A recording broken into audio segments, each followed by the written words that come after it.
Welcome to the Avram Davidson universe, where you will get to listen to some of the best short stories ever written. As a youth, Neil Gaiman fell in love with Avram's stories. Philip K. Dick adored him. Ursula Le Guin thought his tales wonderful, and Ray Bradbury compared him to Kipling. Each episode will include a special guest, an amazing short story, and a discussion of that story. Enjoy classic tales such as O'er All the Seas with Oysters, The Golem, The Sources of the Nile, and many others. How could you be? It sounds like a story to me, yeah. Sounds like a story to me. Scott, good to see you. Hi, how you doing, Seth? Nice to meet you, face to face anyway. Absolutely. Same here. Thanks so much for doing this. Oh, it's great. It's exciting. It's been really fun kind of rediscovering Avram's stuff and kind of making contact with some of you people in Avram's world out there. Yeah. Well, I've been enjoying the bathtub.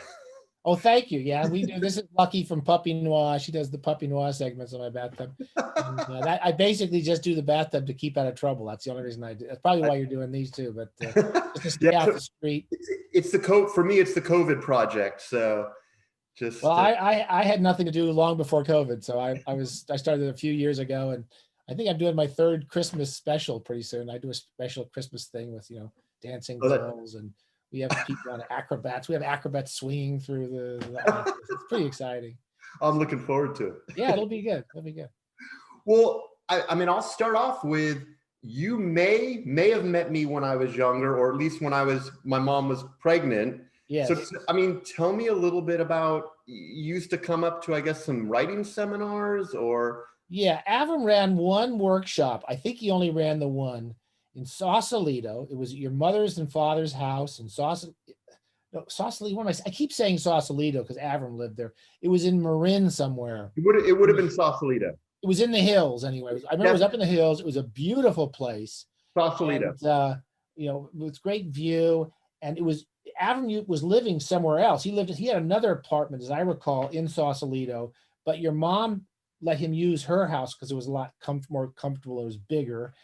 And I got into that. Quinn Yarbrough, who publishes Chelsea Quinn Yarbrough, I met her when I was like 14, and she told me about Avram, and he was, very well loved in the whole Bay Area, particularly SF and fantasy scene. And she, I was a young writer trying to be a writer, and I was terrible, but I read lots and read, most people who read a lot, you end up wanting to write. And she told me about Avram's workshop, and Avram was always doing little things trying to make money to write his books, right? He always had some sort of little thing going on. And this was his first teaching gig. And he did a private workshop. I want to say it was Monday nights. And it was me, Grania was in it. She wrote she really knocked everybody out. She really was a good writer, and she probably turned in the best stuff by far. There was a guy whose name I can't remember. He was a science fiction fan in the area. There was another friend of Avram's in the area who wrote young adult books. There was only 4 or 5 of us. And we would meet on Mondays. And my dad would drive me out to Sausalito and drop me off.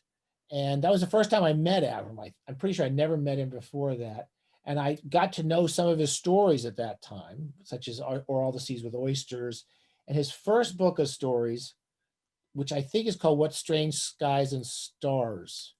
Or What Strange Stars and Skies. I have it over here. Yeah, or All the Seas with Oysters was the anthology. Was another collection. Yeah. But the first one I got to know was this old Ace paperback, which I have here. What Strange Stars and Skies. It's kind of confusing because he has strange seas and shores and stars. And then he has, seas and oysters and such and such. Yeah. So I read some of those stories and I really liked them. I really liked and was baffled sometimes by The Phoenix in the Mirror. I was only 14 or 15, but it was the stories that kind of really knocked me out first. Wait. I could follow them.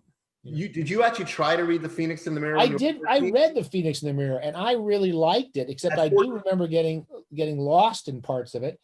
And I just reread Phoenix in the Mirror and did a bathtub segment on it just the past few weeks.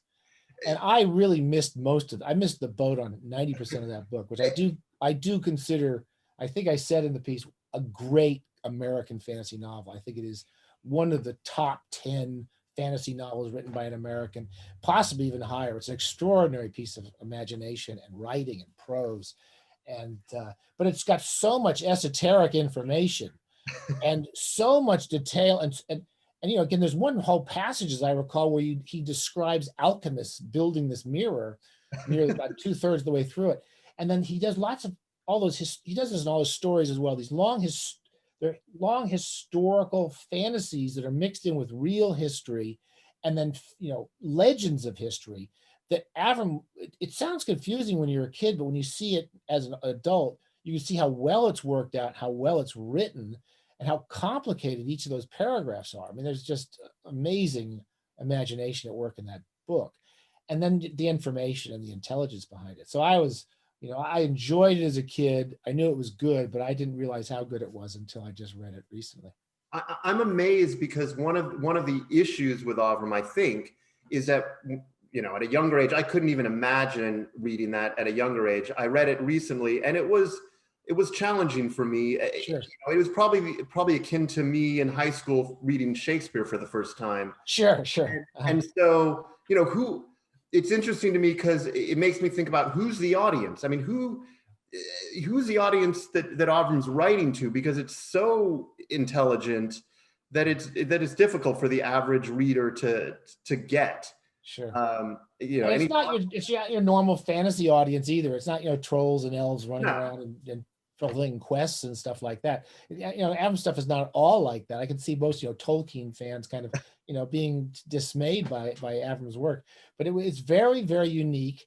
Every once in a while I get a little inkling of somebody that it reminds me of, but I can't really think of anybody quite like what Avram does, especially the detail and I hate the word, but erudition. I mean, Avram, he seemed to have read an enormous amount, but he seemed to remember all of it, which I can't fucking remember which of these books up here I've read. I really literally can't remember. Sometimes I pull them out, I don't even remember I read the book, but Avram seemed to remember these details.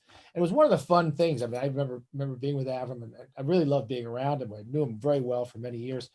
And he was constantly telling you these stories that were confusing the hell out of me, because there was so much. If he would talk about, there was the Archduke of the Archdiocese of the Hungarian Neo-Baptist Conservative Church, and I would be sitting there trying to keep, and he would tell you about this and this, and all this, like his stories. Sometimes all these different bits of information would come together, and I would be constantly asking Avram, well, who's the Archdiocese of this? It would drive him crazy. I remember he just get so frustrated with me sometimes. And but he wasn't showing off. It was just these interesting bits of information that he was always absorbing. And I remember when you visit him at his house, he had all these there were tomes, there were books, and there were old tomes. I don't know where the hell he got this stuff from, and from libraries. And he was constantly digging into this information. And he was a strangely self-educated man, really extensively self-educated. Yeah, I mean, he didn't finish college. It's amazing. He was from Yonkers, is that right? He was from Yonkers. Yonkers. Yeah. Okay. Yep. Yeah. No, he went to several different colleges. Then he did, I think, sheep herding and. Yes. I remember seeing all this stuff here or there. Maybe sometimes on your page or Henry Russell's stuff. Yeah. And he would tell the stories. He would always tell these weird stories, and it was kind of hard to keep them all straight. But so going back to the workshop, did different authors come in, or did you get a chance to meet some of them? It was the best $100 any kid could ever pay. I mean, I think I took my newspaper money, and my dad gave me half of it. And it was like $100, and Avram was great, and Grania was a really, like I said, by far the best writer there besides Avram. And I was terrible, but he would bring in, he would do the workshop every week. He gave everyone lots of time. He would pass out every week. He put a huge amount of time into this, and he would give us, I don't even know where they are anymore. I'm sure I saved them as long as I could. These sheets of paper, which were quotes of writers and people from over the centuries talking about writing. Wow. And writing books. I'm sure Avram actually probably as a young man, maybe even read some of these books. And it was just advice, writerly advice. And he would give us this typed out on like back then, what was it? The old carbon copies. It was typed out on some typewriter with like Avram's old weird typewriter. And this is before he got his Selectra. And and he would pass these out, and we would just give them to us. Then we'd give us the stories, and then he brought in. And then halfway through it, there would always be this great bunch of pastries he got from a local shop, because Avram had a sweet tooth, as I recall, and there was lots of really nice pastries. And then twice in that 10-week period, he brought in other writers. One was Harlan Ellison, who was an old friend of his, and I did a segment on the bathtub about this one night, just because it was the only time I was with Avram and Harlan together, and they loved each other. They were clearly, they really had a great affection for one another. And Avram just was giggling like a girl through the whole time. But every time Harlan would make fun of somebody or do something. And I talked about it in the piece. We went to the airport, and, Harlan, he would just go steaming along, talking and insulting everybody at a mile a minute. And Avram was just laughing. And and that was Avram. And then we had Randall Garrett came, who I'd also met a couple of times, who was another big kind of science fiction writer from the 40s and 50s. Some people may not know now, but he was a very interesting SF writer. And he came to one workshop. So, it was not they obviously came just for Avram, for their affection for Avram, because I'm sure they didn't have any money in them. Harlan flew all the way up from LA to do this workshop. And then we drove him back, and he went back that night with his big giant pipes coming out of his mouth. And, it was a great fun 10 weeks. And then I got to know Avram after that. I was his neighbor in the Richmond district for years. Right up all the time. We used to go visit him in Sausalito in that little tiny flat. And I think he lived I visited him in a houseboat once, which I believe was Jack Vance's houseboat, but I'm not sure. It was a long. Are you kidding me? I didn't realize that. I know he lived on a houseboat in Sausalito. Yeah, that's the one I remember. And I remember going to that houseboat, and I remember Herman, the dog that I guess I boarded Herman. Herman lived with me for like a year. Yeah, Herman. Yeah. Weird little dog, really sweet little dog. Yeah. Oh, wow. Well, one of the things that I've been trying to find, and I haven't yet, is, as you know, Avram taught as a visiting professor at several universities. UCI. What's that? He was UC Irvine. Irvine, William and Mary, in Texas. And I've really wanted to find a student of his to find out what he was like as a professor. But it sounds like, you were probably, similar, at least in the workshop. Would you say, how did Avram impact you in any way? Would you say as a writer, or? Well, Avram, to me, again, he was just very kind. I was very young and I was very terrible. He was very supportive, and he wasn't like the Harlan Ellison type, or even I'm more of a mixed bag kind of teacher. I always look I try to show a student what doesn't work in their stuff and what does work. And Avram was basically fairly kind and supportive, and always looking to try to bring out what he liked best in your work. So that's what I remember most from the class. But I was a terrible student all my life. I never really paid much attention to anybody too closely. And where Avram really just kind of was as a friend, he was just I really liked him personally, and as just a kind of a person who was a writer, who lived a life as a writer. That impacted me more than anything, kind of just knowing writers, because it's such a weird profession, and it really isn't. In America, no one knows what the hell a writer is and doesn't really care. And it kind of prepared me in a way just to be a writer, because, he met this guy who was writing a lot of these books. He was always looking for a way to pay the bills and to get by and write his work. And he was very well regarded by other writers, Avram. He was definitely a writer's writer in the science fiction and fantasy communities. And even when I didn't get some of his stuff, because some of his stuff really did puzzle me. I had trouble understanding large parts of Esterhazy when I was 16 or 17. I reread that again recently, and I think that's an extraordinary book. Oh, so talking about Esterhazy real quick, just something, and I'm going to talk about it on a different episode, but I don't know if you have the full. I don't have it anymore. Yeah, okay, I heard the later stuff is very different. Is that right? So there's the Enquiries, which I have right here, the Enquiries of Dr. Esterhazy, which is the one dedicated to Harlan, and then there's the later one, which it's a beautiful book. But I know it. I've seen it. The big yellow book. Yeah, but they made a mistake in it, and what they did, which is a shame, I feel, is that they started in chronological order. And the problem with it, and I'm trying to actually rectify it, the problem with it is that because they started in chronological order, it's sort of like the Chronicles of Narnia, if you started with the horse and his boy or Oh something. yeah, okay, yeah. It's just like, it takes it kind of out of context. You don't know the universe. Whereas if you read the enquiries first, you fall in love with the whole universe. Mm. And then even though the stories chronologically are earlier, where he's younger, it's young Esterhazy. Okay.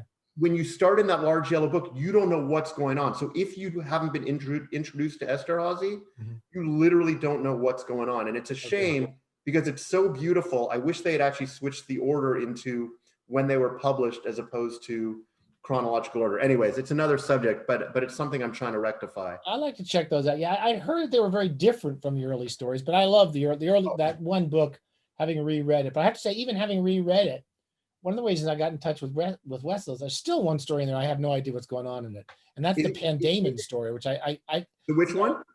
The Church of the Pandamons. I just didn't figure out I what love that. I love that. That one I get. It was great stuff, but I couldn't figure out. I didn't understand what that creature was at the end. There was obviously some joke about that creature, and I just missed all of that. But well, another question for you is that you and I talked about, and you let me know about it, and actually really helped me. It was when I was trying to read the sources of the Nile. In the treasury. And one of the issues that it was a little bit confusing, and you actually finally made me understand why with the page breaks. Do you want to talk about that real quick? Yeah, let me see if I got that. Actually, I think I've done a little bit of as a teacher and a writer. Where the hell is it? One of the things I've never paid much attention to is textual work, which obviously you're going to have to end up doing a lot of. There's a lot of people who do all these great textual work, finding out what was really meant and finding all the typos. And I did think I traced the problem in many Avram stories to this book called Strange Seas and Shores. Avram published that when I knew him, and I didn't really read it. It repeated some stories from some other books. And what seems to have happened is the Doubleday edition dropped all the scene breaks for all the stories that was in this book. And I think they just did it through stupidity, I think. And I think they did it when I told you a story that when I was one of my first stories was published in the anthology in England, and I saw the galleys and all the scene breaks were taken out. And for your readers, it's just that for your viewers, it's like the 2-line break. And the writers use that to change point of view, to change time. So they switch forward in time. Sometimes they switch backwards in time, switch location, but mainly it's a new scene that's starting. And it shows that the other previous scene ended. Now, a lot of people don't get this. They don't understand. I've had lots of students who do not understand what a scene break means, but it's like the most important punctuation next to the paragraph in fiction, because it really helps cut all the bullshit. You can cut all the stuff in between. You don't have to describe people going to their cars or going from one place to another. You just cut to the next scene. Well, all the scene breaks seem to be missing. And Avram's stuff particularly needs the scene breaks because he has so many different stuff coming at you. He'll change points of view, and he changes to one story to another story, to time is always switching. And when I was reading these stories, some of these stories I hadn't read before, including Sources of the Nile, the house the Blakeneys built, confused the hell out of me when I hadn't read it before, and I didn't see the scene breaks. And there was quite Takewood Indians is a very complicated story, and I realized after a while there were no scene breaks in it. And then I went back to some of the early editions, and if you go back to see, for example, Avram edited all those actually excellent best from fantasy and science fiction anthologies. If you go back and see Avram's stories in those anthologies, the scene breaks are there. And Sources of the Nile, which is again a really complicated story, it just makes much more sense because when you're reading it, suddenly there's another character doing something somewhere else, and you're thinking, where the hell do they come from? And you stop paying attention. What that really does to readers, particularly if they don't trust the writer, is they stop paying attention after a while. And it's a shame that what's happened is in later editions, I'm sure that well-meaning publishers and editors just simply took the most recent edition of the story and just ran it into the printer, and they seem to have copied these editions. You had emailed Ethan about this originally. I got it. That's how I got to know you. I originally wrote the person who used to be the publisher of fantasy and science fiction, Avram's old stomping ground, and he got me in contact with Henry Wessel, and then Henry got me in touch with you and Ethan. Yeah. So Ethan was like, I don't know what he's talking about. But it was so helpful. Honestly, it really helped me. It was a big deal for me because there were some stories, like I said, source something else. So this is kind of a message to other readers who are maybe struggling. If you notice suddenly Avram is in a whole nother place, it's probably because he had a scene break there. And so it's important to know that. And hopefully down the road, it's something that I can rectify. And you won't even know it. That's the problem. Here, I know his work pretty well, and I would suddenly have another character. I thought they were in the scene. I thought they were in the same scene, and I would get 2 or 3 paragraphs, and I go, "Where? We're somewhere else," and then it would change scenes again, and it was really, it's tough for particularly readers of Avram anyway. Yeah. Well, you chose an interesting story to listen to today, which is a dragon skin drum. Mhm. And any particular reason before we listen to it? Any particular reason why you chose that story?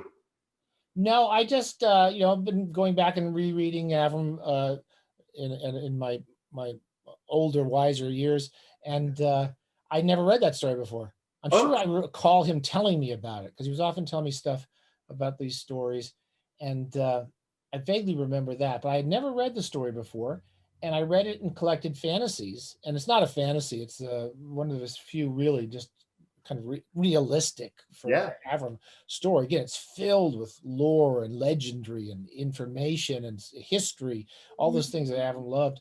And it's a very short story, but my wife is Chinese, she's from Beijing. And I had actually been to that restaurant. I could tell very early on in the story that he was talking about a very famous old restaurant in Tiananmen Square, off the edge of Tiananmen Square, where we had been. It sounded just exactly like the place we'd been to. And so I was listening to that, and then it was just such a lovely story, very surprising. And it seemed to me that again, Avram seemed to pick up so much. And I don't know that he'd spent that much time in China, but he certainly, I've been spending years, the past few years, because of my wife, we're the past 10 years reading and going to China and trying to understand this very different culture. And it feels like in that 5 pages, he just understood so much that I've been struggling to understand about this very different culture, particularly over the history of the past, 50, 60, 80 years. And so Yeah. I just thought I was impressed by what a wonderful story it was. Yeah. One of the things that I thought about that story and another story that's really interesting to me, which is the Monteverde camera, which I don't Okay, I know. haven't read that in a long time, but I remember that But story. what's fascinating to me is those are two amazing, brilliant stories, Yeah, and they're not in the treasury, sure. which Yeah, is incredible to me when I look at the treasury, which is supposed to be the best of Avram. sure. And yet there's about 100 stories that I go, why isn't this in there? Why isn't that in there? So it's just a great, it's a great story. Well, It's one of his best. It really, his work does really call out. So what you're doing is great. So we have some positive things that came out of the pandemic, which is you're doing all this stuff now, and I appreciate it. it's wonderful that you're doing this. And what Henry Wessels obviously has been doing, and everybody's been trying to keep Oh, going with Avram.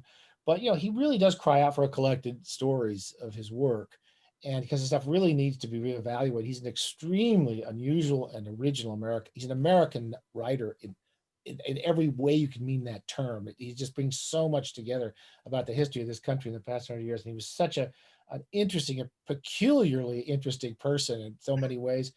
And, it's very hard to select a bunch of stories of his. And again, then there's all these, I'm sure this is just one small, you're going to come across lots of textual issues because this stuff was published in so many different places over so many years.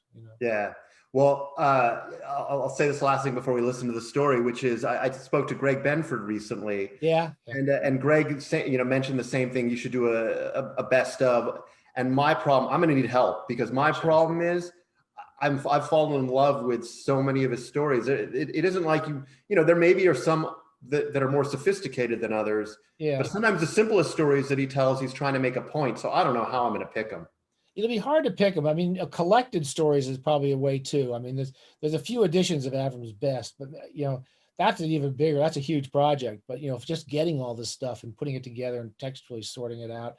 But I think that there's so much stuff that's probably gotten lost in the cracks, like the Dragon Skin Drum, which really should be in American anthologies of short stories all the time. Well, let's do it. Dragon Skin Drum. When Corporal Bill Howard, USMCR, of Headquarters Company, 2nd Battalion, 5th Marines, currently quartered in the old Austrian legation, arranged with his friend, Gunnery Sergeant Jackson, to go on liberty together and have some roast duck. He had the exact restaurant in mind. The background was as follows. Not long after the regiment had arrived in Peiping from Okinawa, he went sightseeing one afternoon in the Forbidden City. Howard did not spend his money on fast living, as so many of the Marines unfortunately did, so he was able to hire an interpreter guide. And this man, considering the fact that his black robe was going green with age, he was unreasonable in the fee he demanded, but Howard was able to beat him down without difficulty. In pointing out places of interest, had mentioned several times a certain class of imperial officials. This aroused Howard's interest. It was not a morbid or indecent interest, of course. It was just that, after all, this same class was mentioned in the Bible. So Howard had asked if it might be possible to meet one of these people, and the interpreter guide had put on quite an act. He said it was impossible just to walk in on this particular one outright because he was very famous, and so forth and so on. Finally, Howard agreed to give a dinner for him, and when he arrived at the restaurant, he found he was entertaining. Not just the interpreter and the ex-official, a Mr. Chen, but a supernumerary interpreter as well. Also, a man who had acted as a go-between, and his small son. Although expensive, $6, gold, that was what they called U.S. money, gold, it was not without interest, and the interpreter told him he had gained much face by giving the dinner. That was why he picked the same restaurant to eat at with the gunny. "How's about we bring some women?" the gunny said, ribbing Howard as usual. "Nice Chinese girl, huh? One for you, one for me?" "Chacun a son goût," was Howard's answer. And he told Gunny Jack he was thinking of asking a former official of the imperial court to join them over the cow yadza, or roast duck, promising him that this man was worth meeting. "Okay by me," said the gunny. And he curled his long and black handlebar mustache. This gunny sergeant was tall and dark and fierce-looking, and had a dent in his nose. Like so many others in the Corps then stationed in China, he led a rather dissolute life. Indeed, he once persuaded Bill Howard to accompany him to a place called the Palace of All Seasons. "Let your hair down, damn it," he said, and the place was full of smoke and noise, and everyone was drinking freely. A Chinese woman came and sat down, uninvited, next to Howard, and tried to show off that she knew a little English. She called in a coarse voice to another woman, "Sister, come over here, sister. I want you to meet this nice American." And the other woman, also garishly painted, came and sat down on Howard's other side.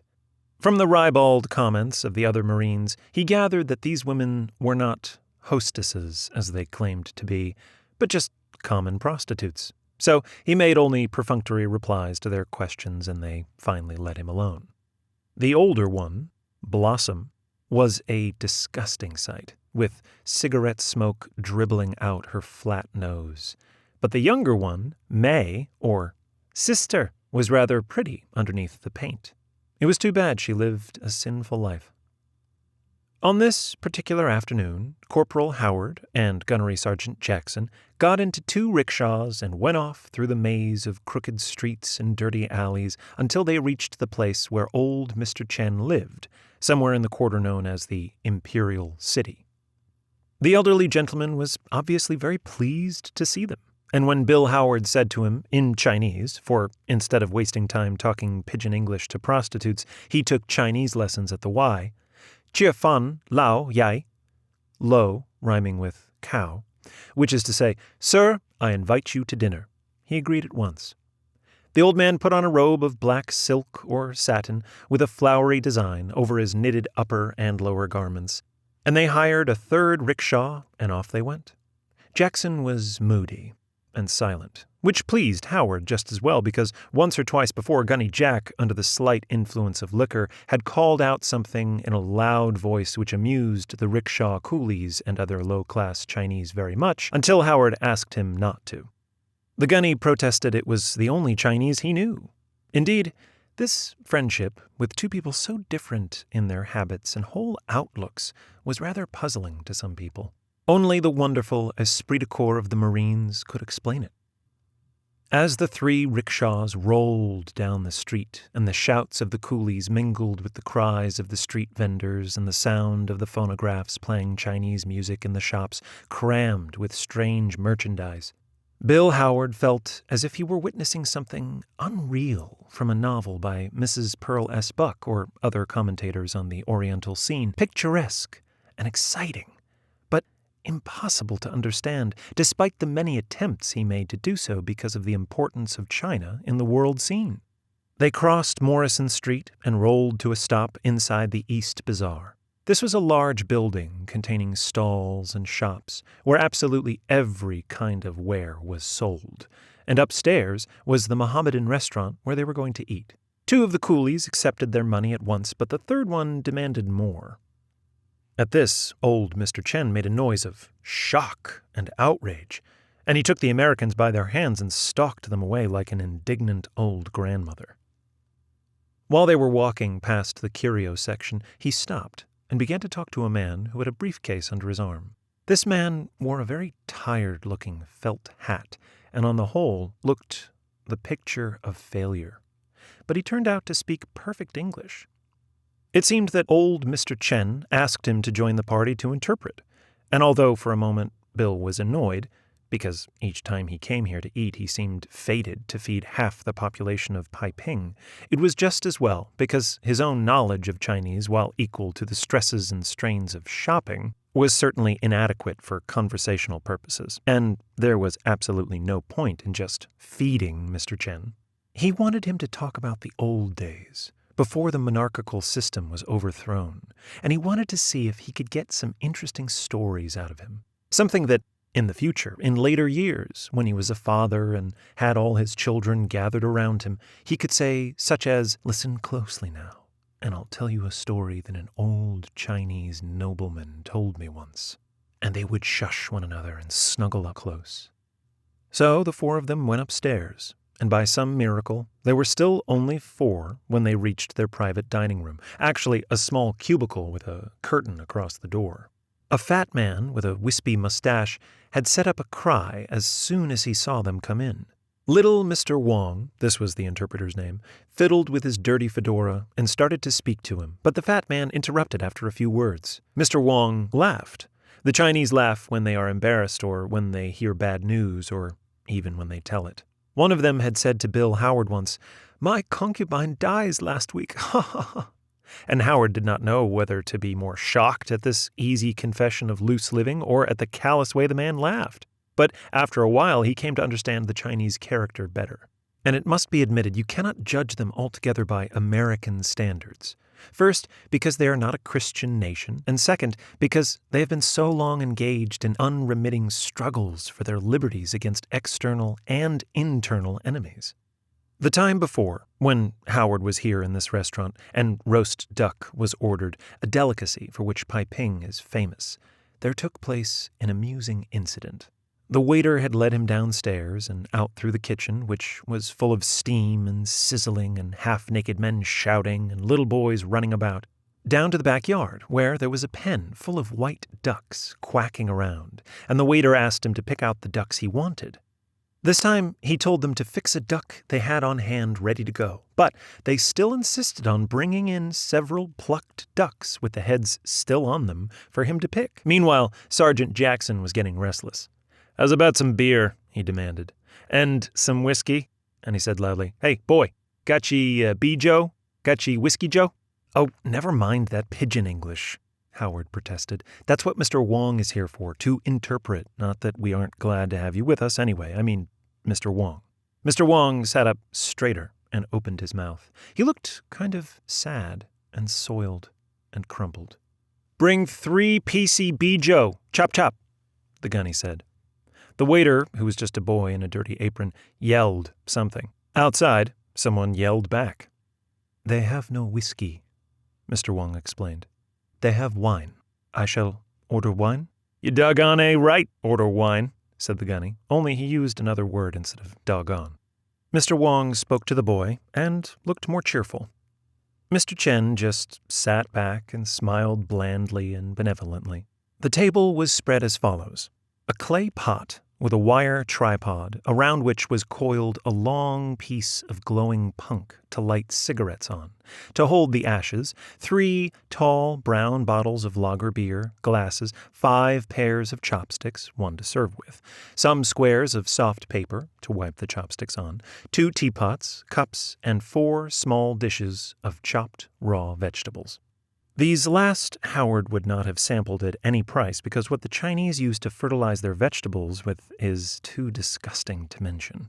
Jackson and Wong began drinking the beer and the wine, and Howard and old Mr. Chen had tea. Then the old man had some beer and wine, so that left only Howard sticking to tea. "Very good wine," Mr. Wong said. His cheeks were flushed. The wine was in one of the teapots, as is seen in moving pictures about Prohibition days. It wasn't really wine, but was distilled from grain of some sort and was a very pale yellow. "You are a Muslim?" Mr. Wong asked.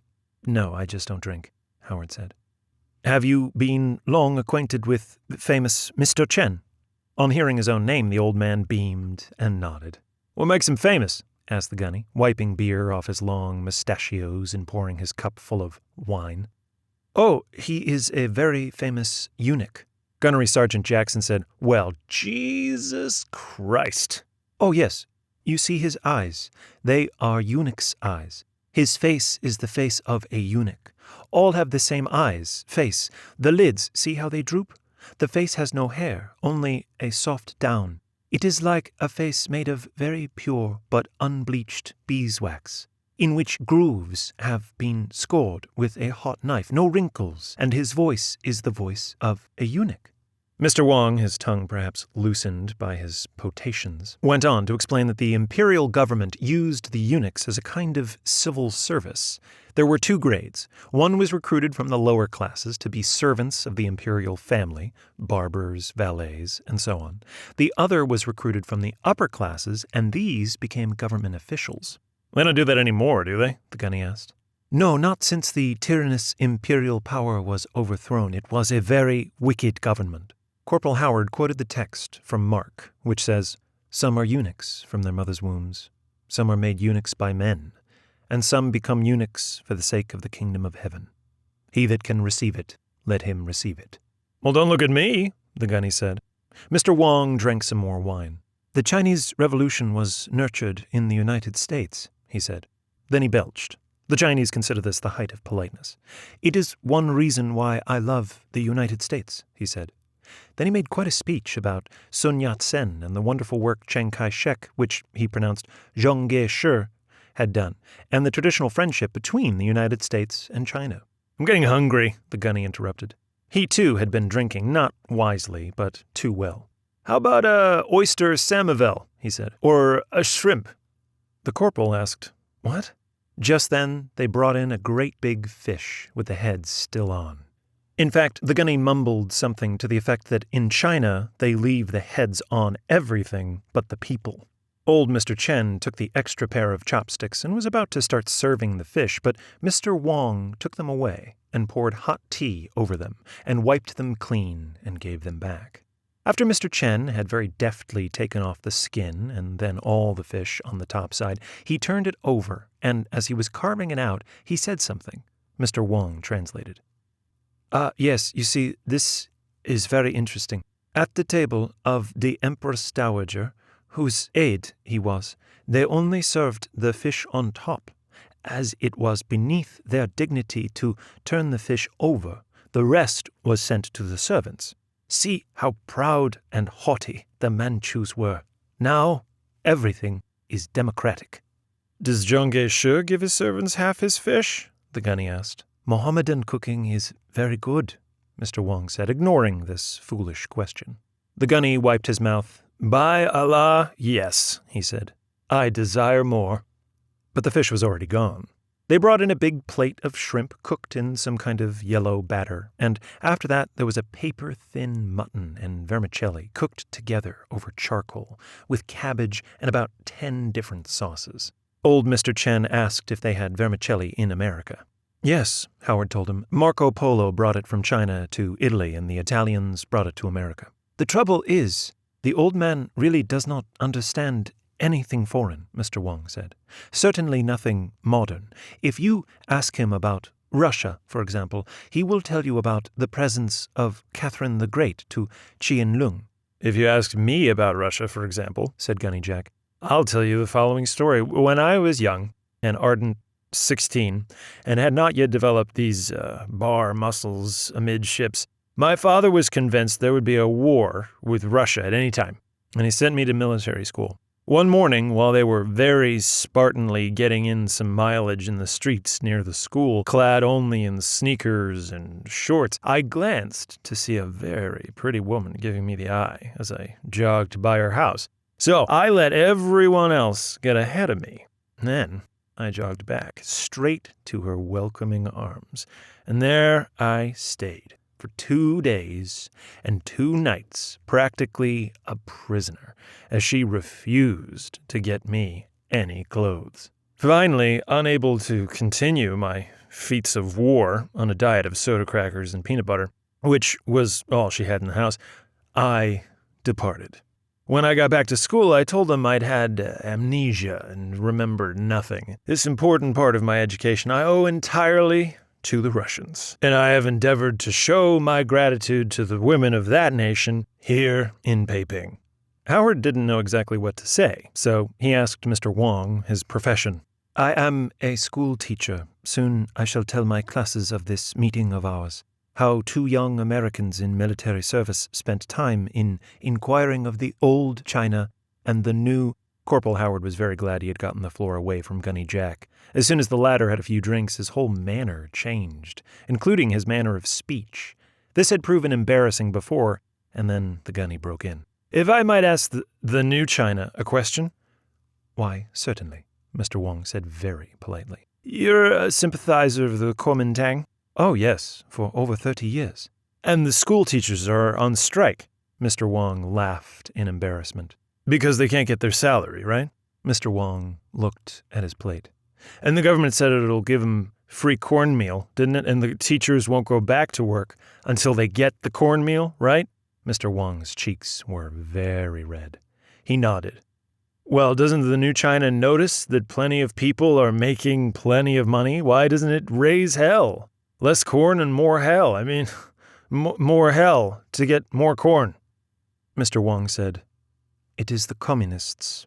The war is costing our government too much money. That is why. Old Mr. Chen drank some tea. The boy felt the teapot and yelled, and another boy, even smaller, came and brought a fresh pot and took away the old one. There was no more food on the table. Then they brought in the duck, a beautiful golden brown color, and a platter of wheat cakes like flapjacks and green onions or scallions and a soya sauce. They carved pieces of duck meat and sliced the green onions and put them on wheat cakes with sauce and rolled them up. All 4 began to eat. Mr. Chen made loud noises to show how good it was. He shoveled rice into his mouth, holding the bowl right under his lips. Oh boy, how the people were cheered when the Marines came to town, said Gunny Jack. You cheer too, Mr. Wong? I wept with joy, Mr. Wong said. Will you cheer when the communists march in? They will never come. The Chinese and American people will never permit it. Roger and Wilco, the corporal said. Don't be so damn gung-ho, the Gunny said. What do you know about real fighting? Oki was practically secured by the time you got here. Don't you know by this time that nothing short of a full-scale intervention can stop the Reds? And don't you know that there isn't going to be any? Then the Chinese will fight alone, cried Mr. Wong. When?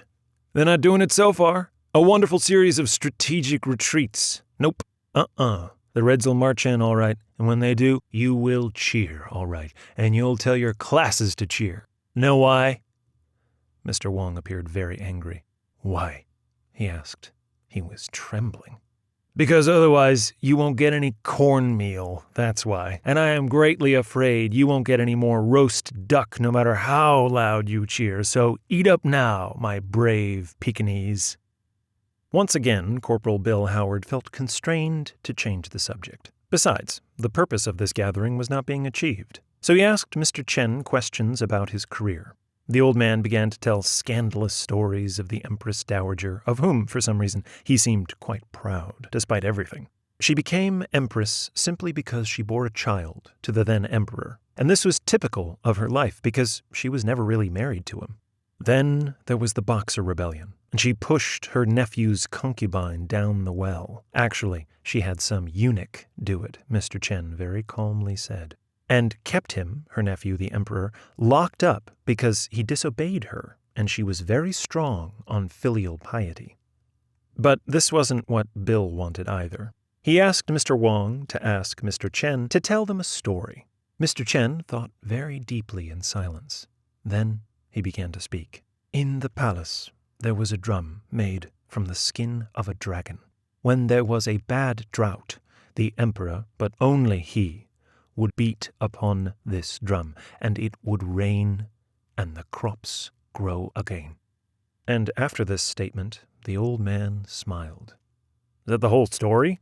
Asked Gunny Jack. Of course not. Let him finish. But he is finished. As I told you, he understands nothing of foreign things. Mr. Wong's face was shiny from the grease of the duck. He licked a grain of rice from his lip corner. Ask him, has he got any children? Said Gunny Jack. How can he have any children? He's a eunuch, didn't you hear? Why, he could have had them before he took the veil.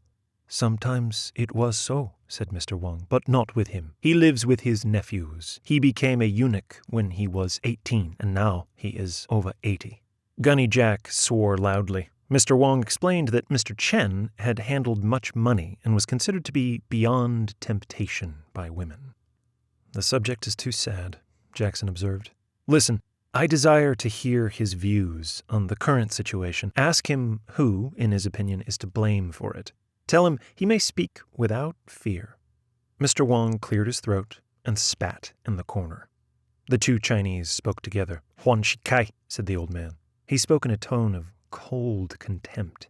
As if you ask a rich old lady, who made those marks on your lovely wallpaper? And she tells you the name of a dirty little boy from the next block. Huan Shikai, said Mr. Wong, the first president of China, because he broke the link. Both Americans asked together, what link? The link between China and its past. Under the empire, he says, we were the children of heaven. The emperor was our earthly father. Once a year he, as son of heaven, would go to the altar of heaven at the temple of heaven and worship heaven. And so, whatever was wrong, it was still one family. But then, Huan Shikai, under pretense of establishing reforms, overthrew the imperial house. He made himself president. Then he proclaimed himself emperor and ascended the dragon throne. But the link was broken, and the armies rebelled. So he swallowed his ring and died. Then there was Sun Yat-sen and the warlords and the Kuomintang and the Japanese and the communists. All, he says, because heaven is not worshipped, and there is no harmony either above or below, no filial piety, no national unity, and it is all the fault of Huan Shikai who broke the link. Mr. Wong drank. The gunnery sergeant put his head on one side and nodded it. Well, it's a point of view, he said. Not without merit. He is a very stubborn old man, Mr. Wong said. He never recognized the Republican government, even though they gave him a free pass to the Forbidden City where he lived and worked in imperial times. When did the last emperor die? Howard asked. Oh, he is not dead. He is the prisoner of the Russians.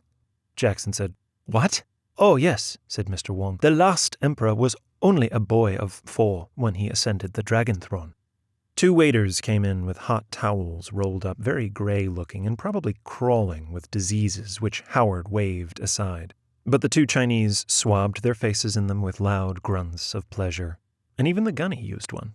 The Japanese made him emperor of Manchuria, the land of his ancestors, and he was captured there by the Russians when they went to war against Japan. His first wife is dead, a Manchu princess. I remember the wedding, 1922 or 1924. The gunny tugging each end of his mustache in turn, said, "Am I to understand that the Emperor of China is not only alive, but is a prisoner in the hands of the Russians?" "That is quite correct. A foolish boy." "Fabulous," the gunny exclaimed. "And nobody knows, and nobody even cares." He shook his head. "All that belongs to the old China," said Mr. Wong. They began to clear off the table. The new China, with the friendly assistance of the United States, who by returning the Boxer indemnities for scholarships enabled so many Chinese to secure a Western education. The new China will rise like the phoenix from its ashes and drive the rebels back beyond the Kalgan, beyond the Great Wall. He tilted the teapot, or rather the wine pot, but it was empty. So he finished the old man's beer instead. He tried to fix his eyeglasses, but they kept slipping off on one side. "Why won't they fight, these phoenixes?" asked the gunny. "I desire to know why the armies of the new, or should I not say the middle-aged China, the Kuomintang forces, will not fight, eh? Why no fight Reds? Retreat only." Mr. Wong waved his hand. "They fight." He fell off balance, but quickly righted himself. "They fight." He waved his hand and moved his mouth. "Fiercely." Finally finding the word. "They run like hell is what you mean." Howard, to divert the subject, said, "This is very good tea." "It is very bad tea," Mr. Wong exclaimed. "They cheat you here. Swindle." The gunnery sergeant said, "Well, that's the new China for you. We give them artillery, and they leave it behind. We give them cartridges, and they retreat without shooting them. We give them gasoline, and then it turns up on the black market." "Lies," muttered Mr. Wong. "All lies." Suddenly, old Mr. Chen gave a tremendous yawn. They all looked at him. He smiled and murmured something. "We must take him home now," Mr. Wong said. "He is old and sleepy, tired." Howard realized that he wasn't going to get any more stories, or rather, that he wasn't going to get any. But there was nothing to be done about it. He paid the bill and left Kumsha money, and they were bowed out of the restaurant. It was dark out, but the streets were as full as ever. The trolley cars, coupled together tandem fashion, rattled by, the people hanging on the outside, and the rickshaws and bikeshaws swirled around. Private cars blew their horns furiously. The streetlights went on and off, as they always did, but all the sidewalk vendors and shopkeepers had little gasoline or oil lamps. There was a yelling and clamoring, and the sound of gongs and cymbals. Pretty soon they arrived at Mr. Chen's stop, and they got out, and Howard paid off 2 of the rickshaws. While he was doing so, a Marine from their company came along and greeted them. "What's the news from Kalgan?" the gunny asked. "Please tell Mr. Chen how much I enjoyed being with him," Howard said. Mr. Wong was taking a package from the hollow place under the rickshaw's seat and grunted. "The way them Reds are acting, there ain't going to be no more Kalgan before very much longer. We sure aren't going to stick it out, and you know Chang's boys, gunny," the Marine said. "You're speaking of the new China," said Gunny. Mr. Wong and Mr. Chen conferred. "Now, when I was in the old Corps, in the old China, we had a way of dealing with such a situation. We beat the drum, the dragon skin drum. We beat the cotton-picking hell out of that. That saved the day." "Mr. Chen says he thanks you. He asks you to give him $1 gold." "What?" asked Howard, startled. $1, not Mex, US, for a souvenir." "Gunny," said the Marine from Kalgan, "what in the hell are you talking about?" Corporal Howard took out a $1 bill and gave it to Mr. Chen. The old man took it, but his face fell, and he pouted and muttered. Bill asked what was the matter. Mr. Wong laughed. This time he didn't sound embarrassed. He adjusted the bundle under his arm. It was beginning to show stains on the newspaper wrappings, and from it came the smells of the fish and the shrimps and the duck and the mutton, and Bill realized what had happened to the food that wasn't on the table after the first helping. Mr. Wong had claimed it from the restaurant as his kumsha for interpreting the orders. "Mr. Chen is angry. He says that you have made him lose much face by giving him the money in public, as if he were a beggar. But he says you have lost face yourself by doing so." "Why didn't he tell me how to do it?" Bill cried. He felt terrible. The old man cast him a reproachful look as he left, but Mr. Wong laughed and walked off with a swagger. Afterward to Dragon Skin Drum. In his autobiographical sketch, The Great Coast of China, Davidson laments that he wrote so little of his stay in China at the close of the Second World War. The two Chinese fictions he crafted, Dagon and Dragon Skin Drum, are brilliant, rich in observed detail and arcane knowledge, and alert to the contrasts that post-war China presented to an American. Dragon Skin Drum is a deftly rendered clash of cultures from which there emerges images and incidents of heart-stopping intensity, punctuated by the caustic remarks of Gunny Jack. Dragon Skin Drum is one of the few pieces by Davidson published in a mainstream literary journal, the Kenyon Review. In a 1991 letter to R.W. Odlin, Davidson wrote that Kenyon Review editor Roby Macaulay advanced to be fictioned at Playboy and thence unto Houghton Mifflin, and he never ceased to say of whatsoever story, not as good as the Dragon Skin Drum, of course, Henry Wessels. So what'd you think? I think it did a great job. I mean, is that so? You have that sounds like a professional reader you've got. It's not like I've been so lucky with. I started off when I was younger. I loved listening to audiobooks, and I actually, do you know? I don't know if you know Stefan Rudnicki is. Sounds familiar. I don't know. He did all of Orson Scott Card and Robert Silver stories, and so I'd read those, and then I'd listen to them. So I started with him, and he was such a great introduction. Really incredible, real pro. And then it helped me kind of figure out with some other readers who were some good ones. And I found just some extraordinary readers. And this guy, Mark, he did a great job. I like the way he did the gunner. The gunny is the most interesting character, obviously, in it. Yeah. He's this it's a brilliant way of telling the story, which is you have this kind of asshole. Yeah. He's kind of 3/4 right most of the time. He's not stupid. He's not a stupid asshole. He's like He's a drunk, and he's putting everybody on the spot. He's rude, he's stupid, but he's saying things that are really interesting. And then you've got the very quiet, likable person in the middle, not saying very much, and that he gets his voice really well, I think. I've kept thinking to myself, why the hell did Howard bring Gunny to this dinner? That was one of my big questions. Sure.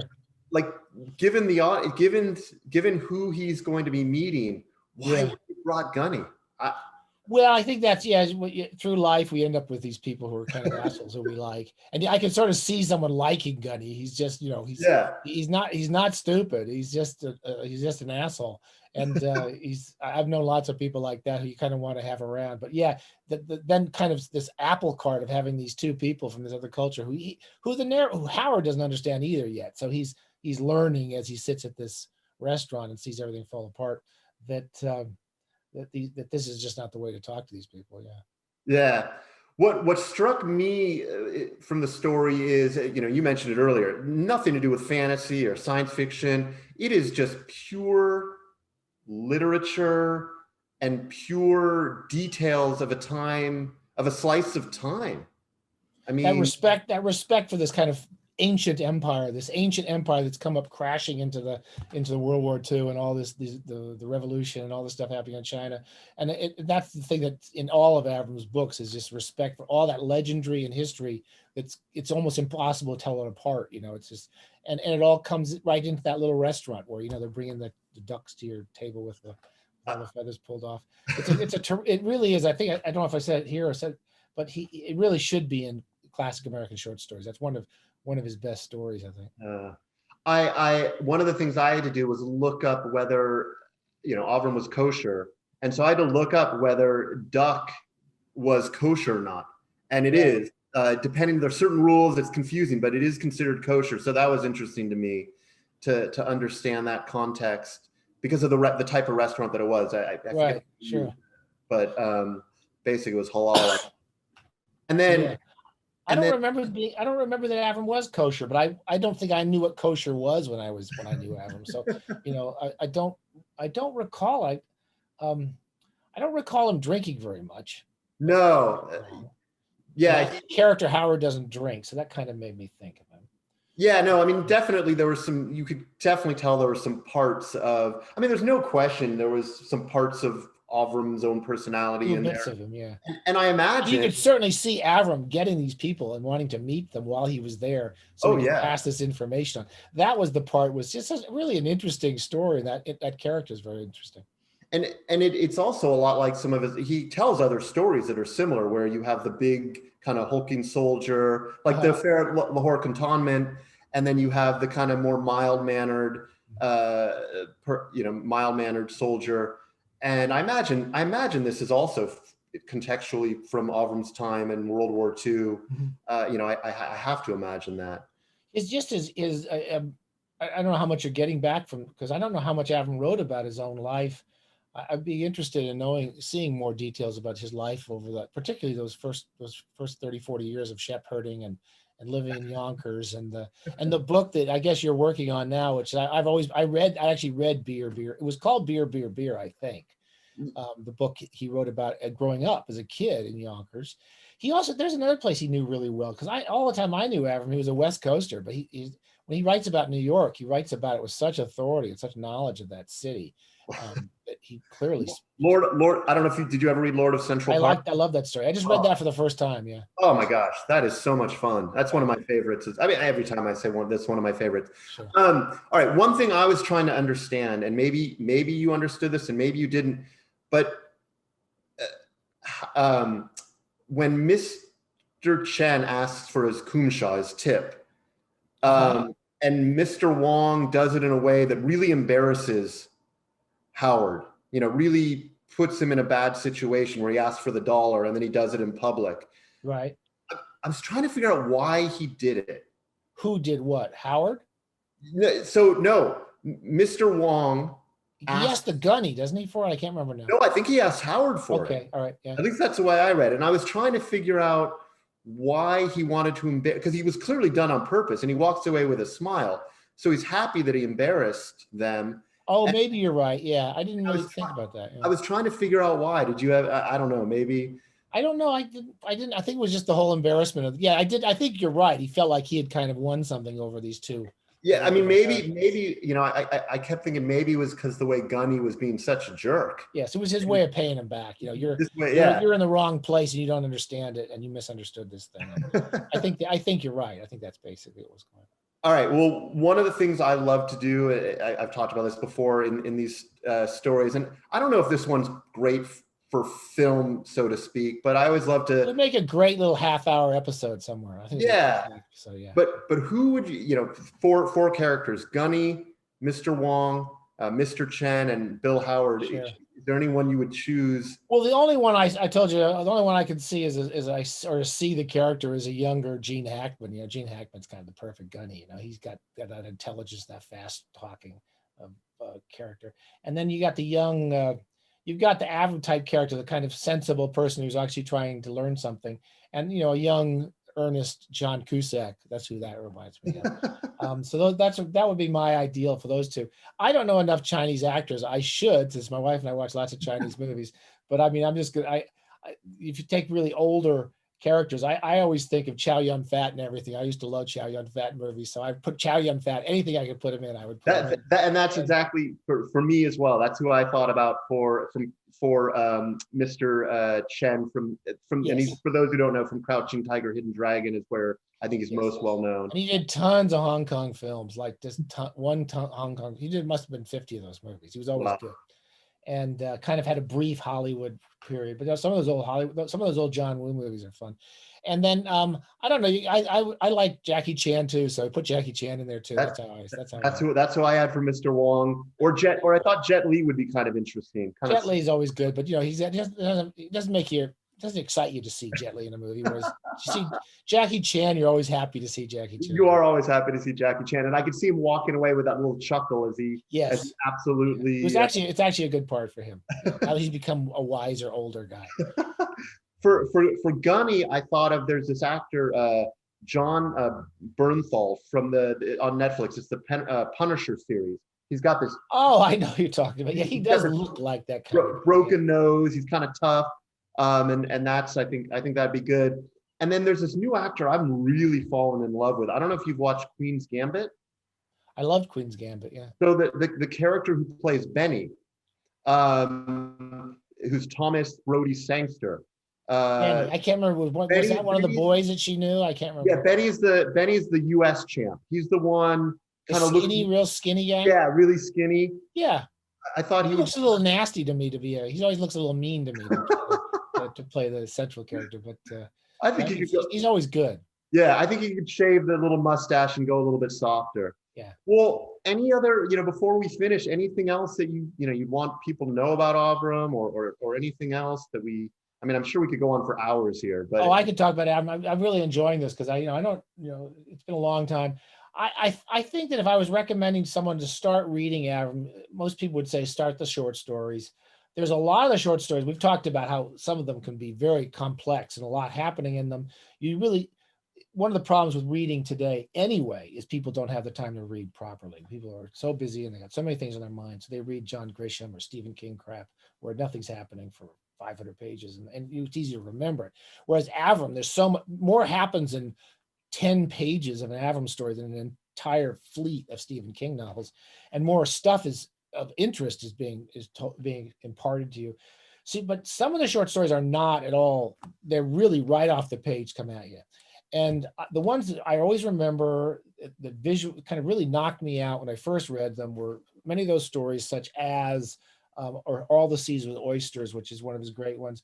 But I always loved Fade Out, the ghost story set in Hollywood. That's one of my favorite Avram stories. And it's also one of the stories that kind of, you're not going to have trouble following some of that. Whereas there's a lot to puzzle out sometimes in some of his stories.